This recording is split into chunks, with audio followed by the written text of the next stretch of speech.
फज़ले रब्बुल उला और क्या चाहिए।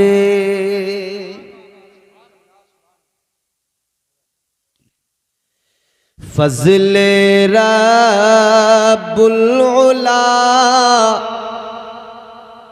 और क्या चाहिए। अगर आपको लगता है कि मैं जो सुना रहा हूं वो बिल्कुल सच्ची बात है, और यकीनन लगता ही, हम सबको लगता नहीं, यकीन है हमारा, इस पर मजबूती से ईमान है कि हुजूर ही सबसे अफजल है, तो आप मेरे साथ शरीक होंगे। फज़ले रब्बुल उला और क्या चाहिए। फज़ले रब्बुल उला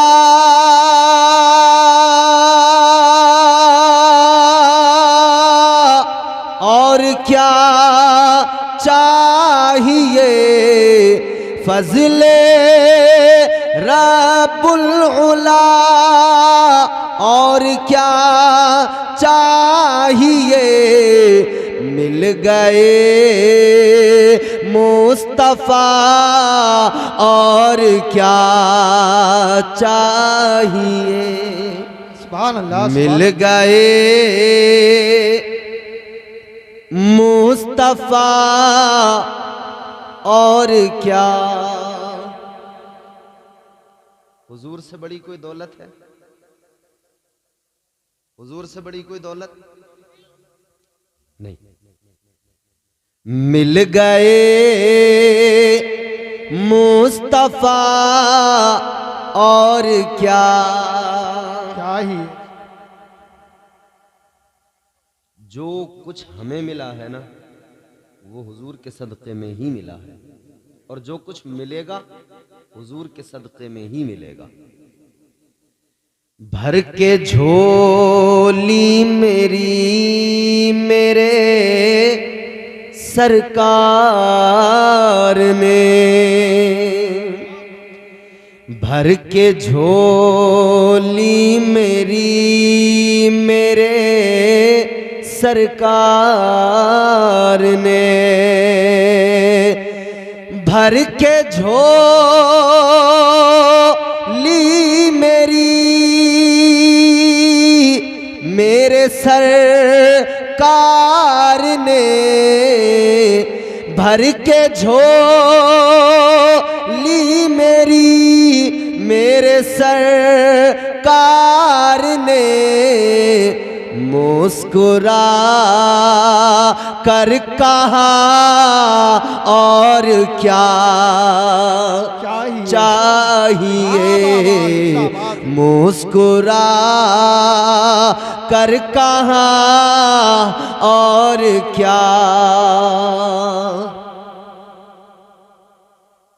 मिल गए मुस्तफ़ा और क्या। अल्लाह का सबसे बड़ा फजल, सबसे बड़ा एहसान कि उसने अपना प्यारा महबूब अता फरमाया।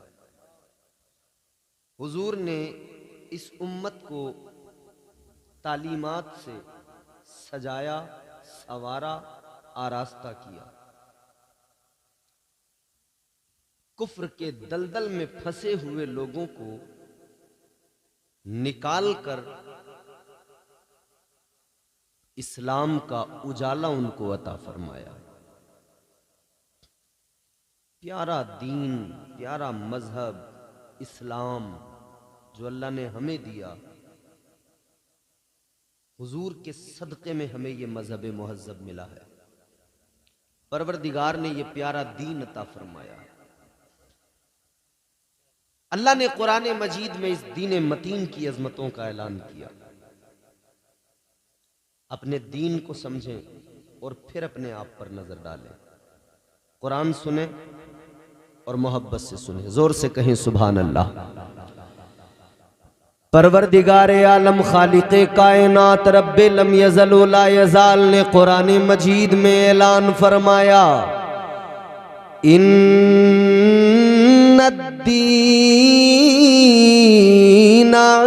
इंदल्लाहिल इस्लाम। कुरान कहता है अल्लाह के यहाँ, बेशक अल्लाह के यहाँ दीन सिर्फ और सिर्फ इस्लाम है, अल्लाह का पसंदीदा मजहब है। ताजदार मदीना वाली कायनात मुस्तफ़ा जाने रहमत के प्यारे दीवानों, अल्लाह का शुक्र अदा करो। परवरदिगारे आलम ने हम गुनेगारों को क्या कुछ अता नहीं फरमाया। अपना प्यारा महबूब हम गुनेगारों को अल्लाह ने अता फरमाया। प्यारा मजहब इस्लाम अल्लाह ने हमें अता फरमाया।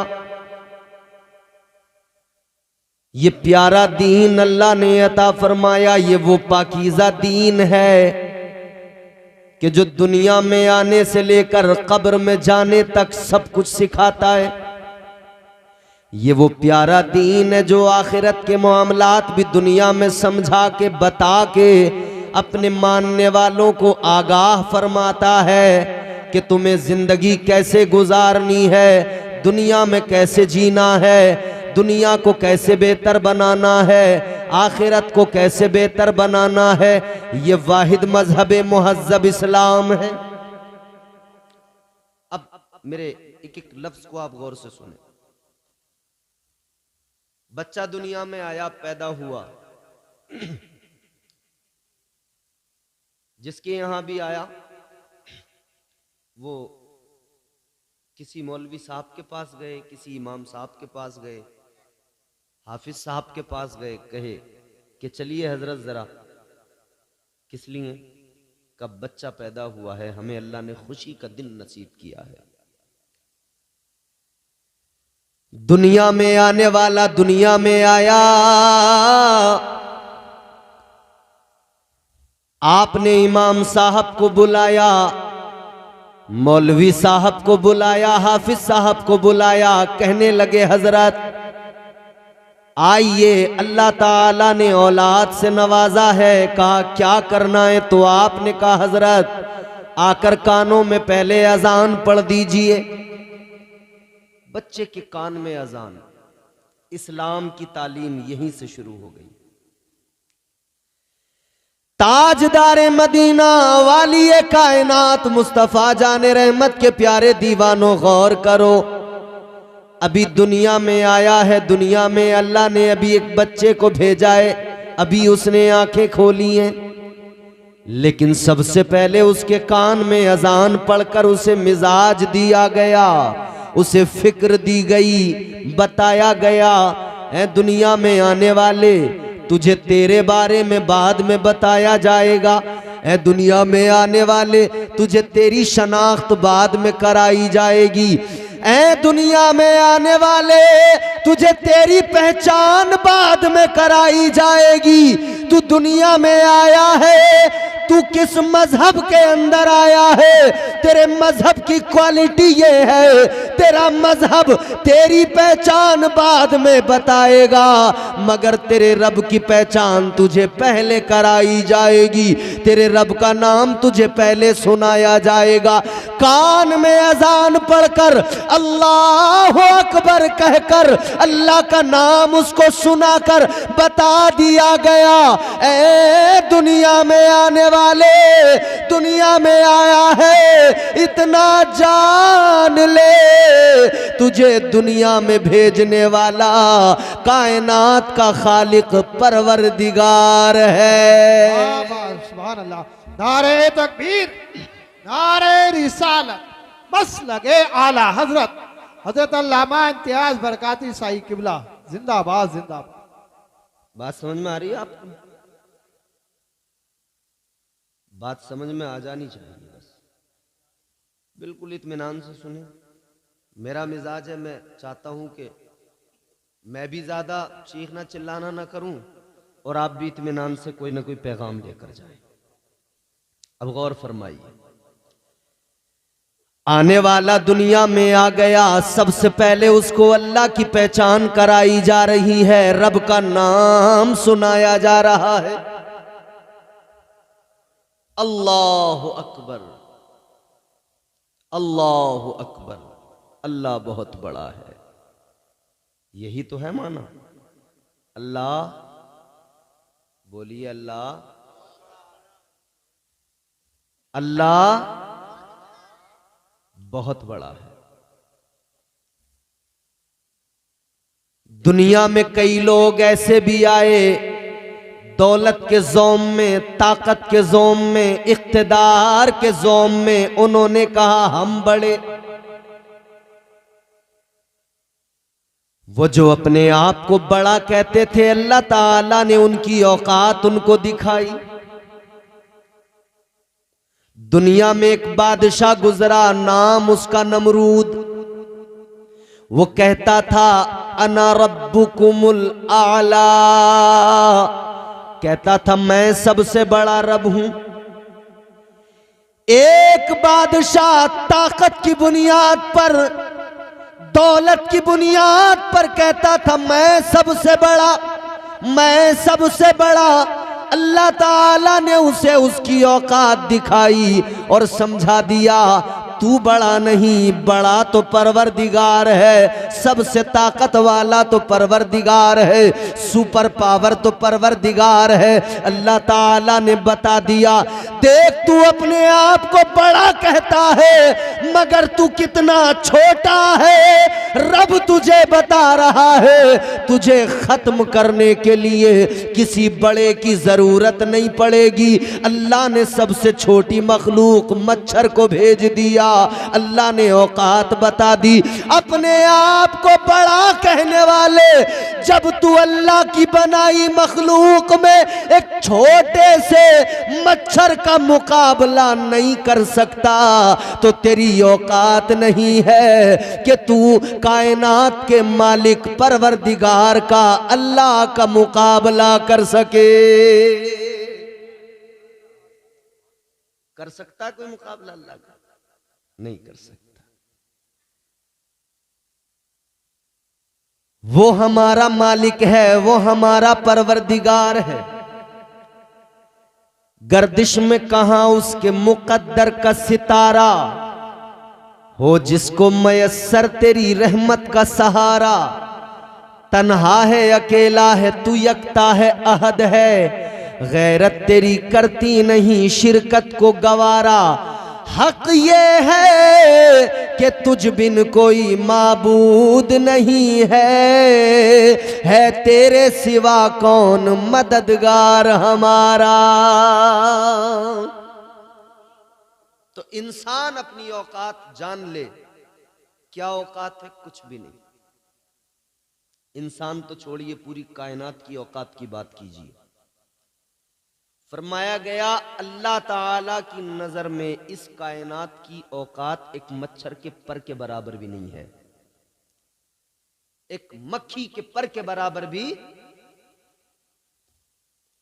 फरमाया कि अगर अल्लाह ताला की नजर में इस दुनिया की औकात, जिस दुनिया के लिए हम मर रहे हैं, कट रहे हैं, लड़ रहे हैं, झगड़ रहे हैं, बुरा हाल है, अगर अल्लाह ताला की नजर में इस दुनिया की औकात एक मच्छर के पर के बराबर भी होती ना, तो इस दुनिया में सिर्फ और सिर्फ अल्लाह का नाम लेने वाले लोग होते, सिर्फ अल्लाह की इबादत करने वाले लोग होते, कोई नहीं होता उसके अलावा। मगर अल्लाह की नजर में इस कायनात की कोई औकात नहीं है। कितनी सी, आप अपनी इस दुनिया को, अपने इस प्लेनेट को देखें, कितना सा मैप में जाकर कभी इसकी हकीकत देखिए। तो सबसे पहले अल्लाह का नाम सुनाया गया, बता दिया गया तू अल्लाह का बंदा है, तुझे दुनिया में परवरदिगार ने भेजा है। जहन करीब कीजिए, गौर से मेरी बात को सुनिए। आप बड़े ज़ी-शऊर लोग हैं, आपका गांव नगलिया अकिल मशहूर है, बड़े बड़े खुतबा यहां आते हैं, बयान करते हैं। मैं सबसे छोटा, कुछ बातें काम की बताऊंगा, सुन लेना। अल्लाह ने पैदा किया है। अब एक बात जरा गौर से सुनो, ये महफिली साले सवाब की है। हमारे जनाब नजीर भाई की बहन दुनिया से गई, एक न एक दिन हमें भी जाना। जो दुनिया में आया है उसे दुनिया से जाना जरूर है। क्या भरोसा है जिंदगानी का, आदमी बुलबुला है पानी का। कर ले जो करना है आखिर मौत है, कर ले जो करना है आखिर मौत है। एक दिन मरना है आखिर मौत है। ऐ दुनिया में आने वाले तू दुनिया में आ गया, तेरे कान में अजान तो हो गई, मगर याद रखना मिजाज ये भी दिया जा रहा है। अजान होने के बाद में फिर जमात होती है, और जमात और अजान के दरमियान एक थोड़ा सा वक्फा होता है। वो 15 मिनट 20 मिनट का भी हो सकता है, वो आधा घंटे का भी हो सकता है।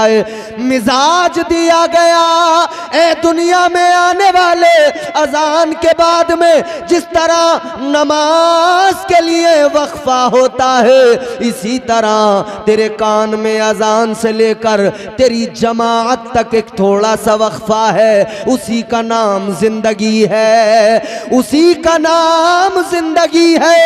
इस वक्फे के अंदर जो तुझे करना है कर ले।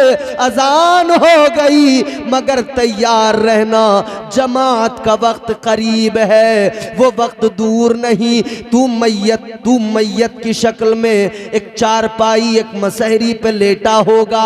तेरे मैयत को आगे रखकर लोग जमात कायम करेंगे, नमाजे जनाजा पढ़ेंगे। ये वक्फा है छोटा सा। अच्छा, जब अजान हो जाती है जनाब और जमात तक का जो वक्त रहता है, आपने सुन्नत पढ़ ली। मान लीजिए आप जोहर की नमाज में गए, फजर की नमाज में गए, फजर में पहुंचे, आपने पहले 2 सुन्नत पढ़ ली। अब 15 मिनट का 20 मिनट का जो वक्फा था, आप उस वक्फे में क्या करते हैं? मस्जिद में बैठकर आप उस वक्फे में क्रिकेट खेलते हैं, वॉलीबॉल खेलते हैं, फुटबॉल खेलते हैं, बैडमिंटन खेलते हैं। क्या करते हैं उतनी देर में? कोई तस्बीह पढ़ने में लगा है, कोई अल्लाह का जिक्र करने में लगा है, कोई कुरान की तिलावत करने में लगा है। अरे कितने बड़े नादान हैं हम। हर रोज मस्जिद में जाकर सबक सीखते हैं कि अजान से लेकर जमात तक जो काम है वो जिक्र व अस्कार का, तिलावत का काम है। मस्जिद में बराबर करते हैं, मगर जिंदगी की अजान से लेकर जिंदगी की जमात जो मौत के साथ होगी, इस वक्फे के अंदर हम जिक्र व अस्कार भूल कर खेल तमाशे नाच गानों में लग जाते हैं। कितनी अजीब बात है। फजर में मस्जिद में जा रहे हैं, तब हमें मालूम है कि अजान से जमात तक करना क्या है, मगर जिंदगी की पहली अजान से और मौत के साथ होने वाली जमात तक इस वक्फे में भी हमें जिक्र ही करना था, इबादतें ही करनी थी, अल्लाह को राजी ही करना था, मगर हमने वो नहीं किया। हम तो खेल तमाशों में लग गए। अलग अलग तरीकों से आदमी अपना दिल बहलाना चाहता है। कोई मोबाइल में अपना घंटों का वक्त बर्बाद करके अपना दिल बहलाना चाहता है और बहलाने की कोशिश कर रहा है। कोई क्रिकेट खेल के अपना दिल बहलाना चाहता है, कोई क्रिकेट में दिल बहला रहा है, कोई लूडो खेल कर अपना दिल बहलाने की कोशिश कर रहा है, कोई बैडमिंटन खेल कर अपना दिल बहलाने की कोशिश कर रहा है, कोई गिल्ली टोल खेल कर अपना दिल बहलाने की कोशिश कर रहा है। दिल बहलाने की कोशिशों में लोग इतना आगे बढ़े कि लोग दिल बहलाने के लिए शराबें पीने लगे, दिल बहलाने के लिए अय्याशियां करने लगे, दिल बहलाने के लिए बदमाशियां करने लगे, दिल बहलाने के लिए चोरियां करने लगे, दिल बहलाने के लिए बदकारियां करने लगे। याद रखो मेरे अजीजों, बदकारियां करके दिल बहलाने की कोशिश ना करो, शराबें पीकर दिल बहलाने की कोशिश ना करो। दिल बहलाना है तो ऐसे बहलाओ कि दिल इधर भी बहल जाए और जब कब्र में जाओ कब्र में भी दिल बहल जाए। आखिरत में जब परवाना जन्नत मिले उधर जन्नत की बहारों को देखकर दिल बहल जाए। इसके लिए शराबों से दूर होना पड़ेगा, बदकारियों से दूर होना पड़ेगा, गीबत चोरी को छोड़ना पड़ेगा, जुल्म सितम को, ज्यादतियों को, हसद को छोड़ना पड़ेगा। दिल बहलाना है तो अल्लाह का जिक्र करो, दिल बहल जाएगा। दिल बहलाना है तो कुरान की तिलावत करो, अल्लाह की कसम दिल बहल जाएगा।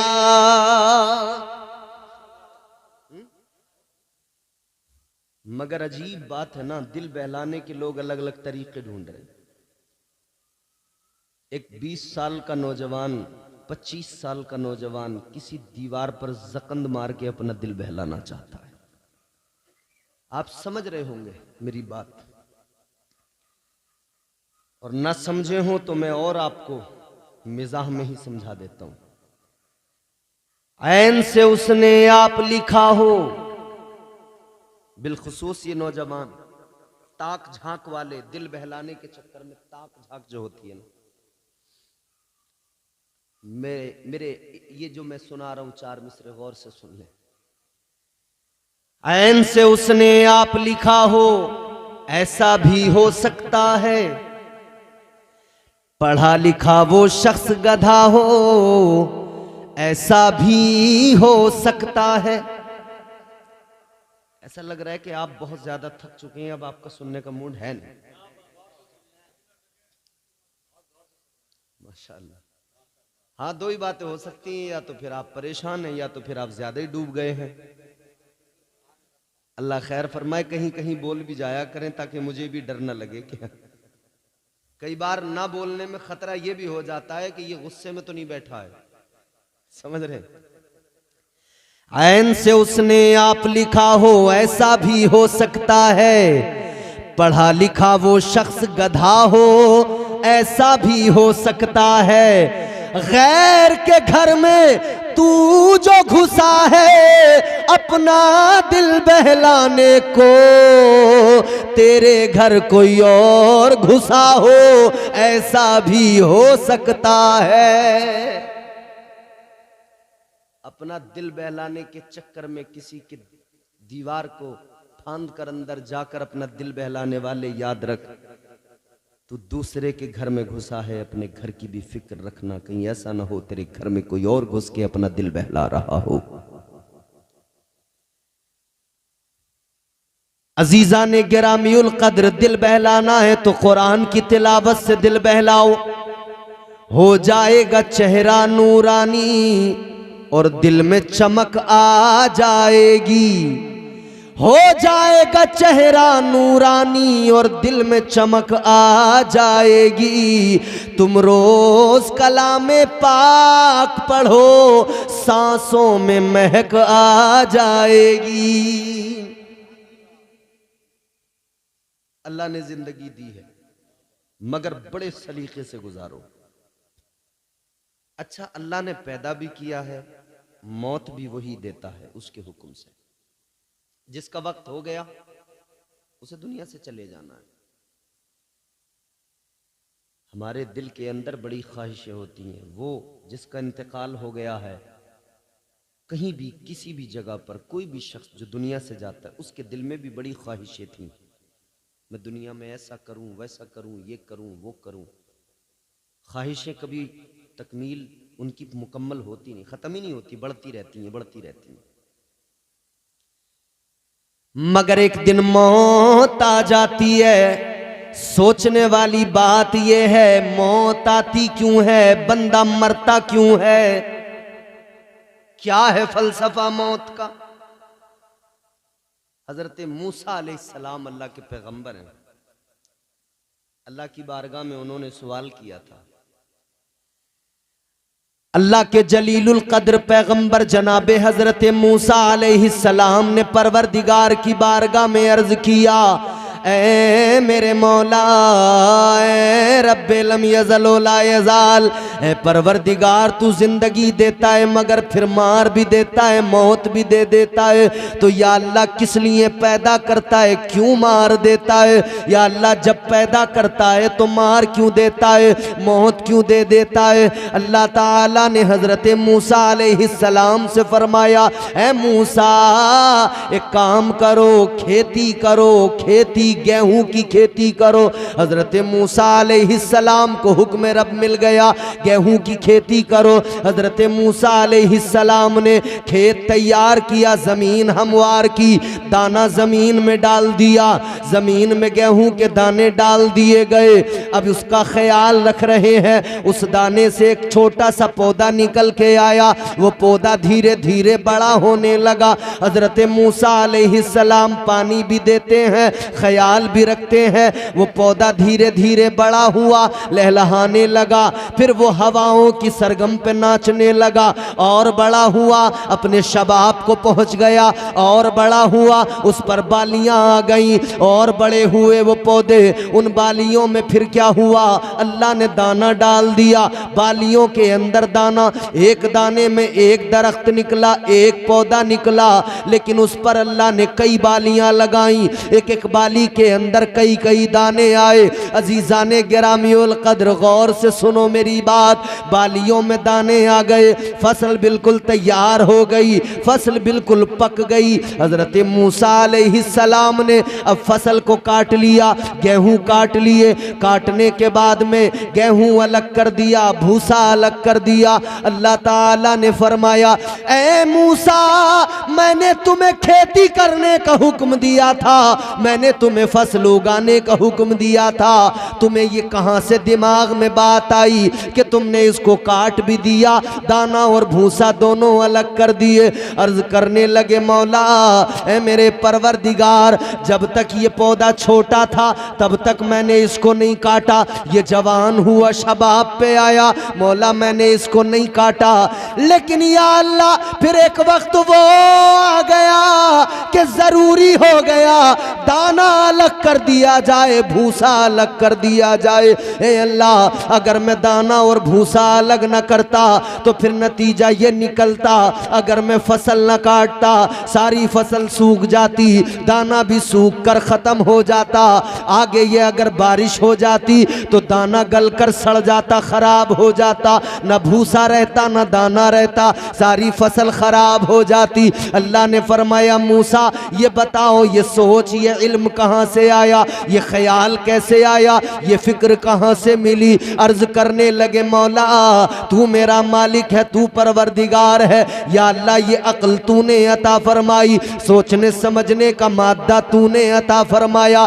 ऐ परवरदिगार ये समझ तूने अता की, ये फहम फरासत तूने अता की। अल्लाह ने फरमाया, ऐ मूसा मेरी अता करदा फहम फरासत की बुनियाद पर तुम इतना जान गए कि जब वक्त आए तो दाना और भूसा अलग कर देना चाहिए, तो मैं तो तुम्हारा रब हूँ, मैं तो कायनात का खालिक हूँ, मैं तो सबसे बड़ी ताकत हूँ, मैं तो सुपर पावर हूँ। ऐ मूसा तो फिर मैं भी तो जानता हूँ कि कब जिस्म के भूसे को, रूह के दाने को अलग करना है। वक्त आता है मूसा, मैं जिनको दुनिया में भेजता हूँ वो अपने शबाब को पहुँचते हैं, लेकिन मूसा फिर वक्त आता है मैं जिस्म को रूह से अलग कर देता हूँ। जिस्म मिट्टी का है, मिट्टी के अंदर दबा दिया जाता है, वो भूसा ही बन जाता है, मिट्टी में मिलकर मिट्टी बन जाता है। अल्लाह फरमाता है, ये तुम्हारे परवरदिगार की हिकमत है, ये तुम्हारे रब की कुदरत है। वक्त आने पर जिस तरह तुम बालियों से दाना भूसा अलग करते हो, उसी तरह तुम्हारा रब जिस्म से रूह को और जिस्म को अलग कर दिया करता है। एक वक्त है, मगर जब तक ये जिस्म और जान एक साथ है, ये अलग नहीं हुए हैं, तब तक हमारी जिम्मेदारी है कि हमारा मजहब, हमारा दीन हमें जो सिखा रहा है वो सीखें।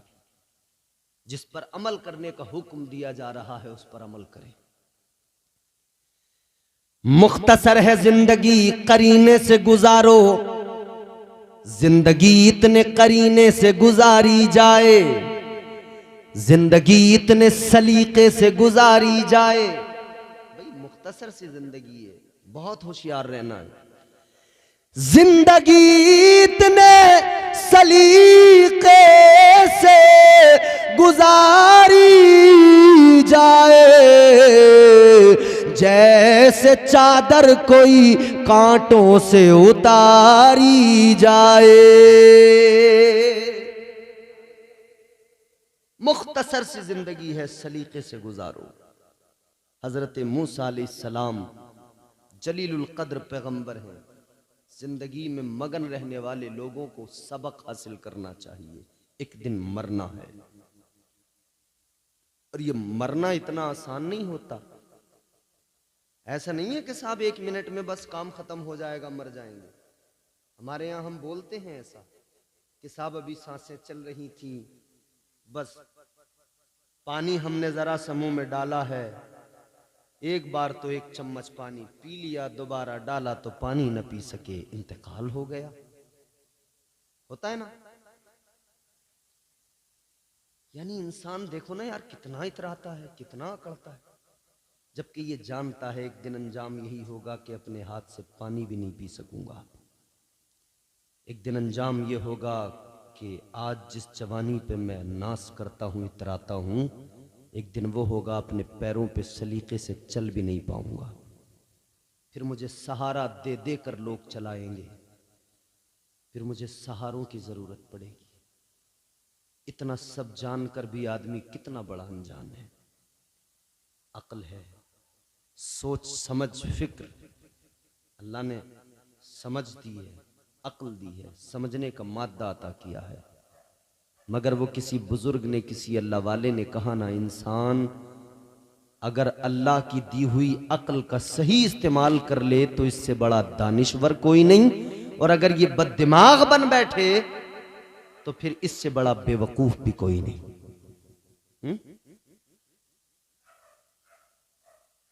मैं बारहा सुनाता हूं, अल्लाह ने जिंदगी दी है, मौका दिया है, उसका शुक्र अदा करते हुए जिंदगी गुजारो और रब को राजी करो, अपने रब की पहचान करो। रब हम पर बड़े एहसान फरमाता है। बेवकूफ ना बने, अक्लमंद बने। अल्लाह बड़ा प्यार करता है। कितना फरमाया गया, अल्लाह ताला अपने बंदों से 70 माओं से ज्यादा मोहब्बत फरमाता है। कितनी? ए बेटा, अपनी अम्मा से मोहब्बत करते हो? तुम्हारी अम्मा तुमसे ज्यादा तुमसे मोहब्बत करती है। इतनी करती हैं कि तुम उसका हक अदा नहीं कर सकते। मगर जितनी तुम्हारी अम्मा, हमारी माएँ हमसे मोहब्बत करती हैं ना, ये क्या, ऐसी 70 माओं की मोहब्बत मेरा परवरदिगार अपने बंदे से फरमाता है। एक अल्लाह वाले, एक पीर दरवेश, सच्चे बुजुर्ग, कोई उनकी बारगाह में कोई मुरीद बैठा था, उनका सच्चा मुरीद, सच्चा पीर, सच्चा मुरीद। आजकल तो पीर भी जाली, मुरीद भी जाली। पीर भी एक नंबर का मक्खार, मुरीद उससे बड़ा मक्खार। पीरों की हालत यह है, इमाम साहब क़िबला, सच्चे पीर बड़े सोच समझ के चुना करें अपने पीर को, मुर्शिद को। आजकल जाली, नकली, फर्जी, डालडा माल बहुत है मार्केट में।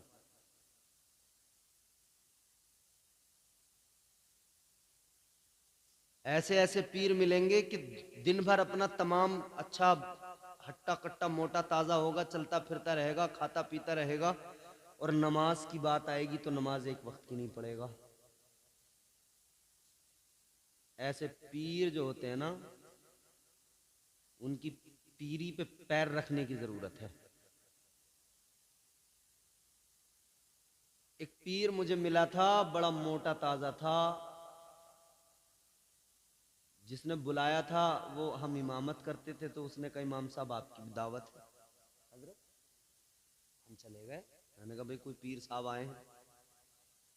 हमने जाके पीर साहब से दुआ सलाम की। पीर मोटा ताजा बेहतरीन हट्टा कट्टा फरबा। मुरीद ने बकरा बनाया और पीर बकरे को ऐसा खा रहा था जैसा बकरा घास को खाता है, समझ रहे हो? पीर ने मियां बकरा उधेड़ दिया, खा पी के बढ़िया बिल्कुल बेहतरीन खा पी के जरा सा टहला, और जब जुहर की अजान हुई ना, जैसी अजान अल्लाह अकबर अल्लाह अकबर, उधर मस्जिद में अजान हुई, इधर पीर साहब ने अपना मौसम बनाया। अजान मुकम्मल हुई, पीर चारपाई पे लंबा लंबा। पीर साहब अजान होते ही लेट गए। हो सकता है 5-10 मिनट के लिए लेटे हों, फिर उठ के नमाज पढ़े। मैंने जो देखा तो पीर लेट के नियत कर रहा है अल्लाह अकबर, चरपाई पे लेट के। हजरत मैं बोला उसके मुरीद से, मैंने कहा ये क्या चक्कर है?